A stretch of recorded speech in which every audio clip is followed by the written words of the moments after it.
സംസ്ഥാനത്ത് കോവിഡ് ബാധിതരുടെ എണ്ണം ഉയരുന്നതായി ആരും ശ്രദ്ധിക്കുന്നില്ല എന്ന് പറയുന്ന ഒരു സത്യമാണെങ്കിലും ജാഗ്രത വേണമെന്ന് പറഞ്ഞുകൊണ്ടെത്തിയിരിക്കുകയാണ് സംസ്ഥാന സർക്കാർ. എല്ലായിടത്തും ഇപ്പോൾ ജാഗ്രത നിർദ്ദേശങ്ങളാണ് ഉയർന്നു വരുന്നത് എന്ന് പറയാം. എല്ലാവരും ശ്രദ്ധിക്കണം എന്നിങ്ങനെയാണ് രോഗബാധിതരുടെ എണ്ണം പറഞ്ഞുകൊണ്ട് അറിയിക്കുന്നത്. ഗർഭിണികൾ, ശസ്ത്രക്രിയകൾക്ക് വിധേയരാകുന്നവർ തുടങ്ങി അപൂർവം ആളുകൾക്ക് മാത്രമാണ് ഇപ്പോൾ രോഗപരിശോധന നടത്തുന്നത്. ഇനി മുതൽ ജലദോഷം, തൊണ്ടവേദന, ചുമ, ശ്വാസതടസ്സം തുടങ്ങിയ ലക്ഷണങ്ങളുമായി ചികിത്സ തേടുന്നവർക്ക് കോവിഡ് പരിശോധന നടത്തണമെന്ന ആരോഗ്യവകുപ്പ് നിർദ്ദേശം നൽകി. ആശുപത്രികളിൽ മാസ്ക് നിർബന്ധമാക്കി. ജില്ലകളിൽ നിരീക്ഷണം ശക്തമാക്കാനും നിർദ്ദേശമുണ്ട്. നിലവിൽ ഇന്ത്യയിൽ 312 സജീവ കൊറോണ കേസുകൾ റിപ്പോർട്ട് ചെയ്യപ്പെട്ടിട്ടുണ്ട്. ഇതിൽ 23 ഡൽഹിയിൽ നിന്നും, ഹരിയാനയിൽ നിന്ന് 5, ഗുജറാത്തിൽ നിന്ന് 33, മഹാരാഷ്ട്രയിൽ നിന്ന് 56 കേസുകളുമാണ് റിപ്പോർട്ട് ചെയ്യപ്പെട്ടത്. കോവിഡിന്റെ താരതമ്യേന വീര്യം കുറഞ്ഞ ഒമിക്രോൺ വകഭേദത്തിൽ ഉപശാഖകളാണ് ഇപ്പോൾ പടരുന്നത്.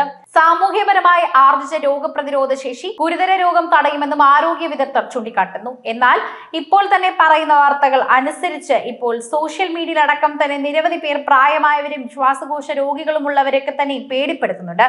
കുഞ്ഞുങ്ങളും ശ്വാസകോശ രോഗമുള്ളവരും പ്രായമുള്ളവരും ഒക്കെ ശ്രദ്ധിക്കണം, അല്ലാതെ ഭയപ്പെടേണ്ട കാര്യമില്ല. അനാവശ്യ ആശുപത്രി സന്ദർശനങ്ങൾ ഒഴിവാക്കണമെന്നുള്ള നിർദ്ദേശമുണ്ട്. ദക്ഷിണ പൂർവേഷ്യൻ രാജ്യങ്ങളിൽ കൂടുതൽ കേസുകൾ റിപ്പോർട്ട് ചെയ്യുന്നത് കൊണ്ട് തന്നെയാണ് ജില്ലകൾ ജാഗ്രത പാലിക്കണമെന്ന മുൻകരുതലും നിർദ്ദേശങ്ങളും പുറത്തുവരുന്നത്.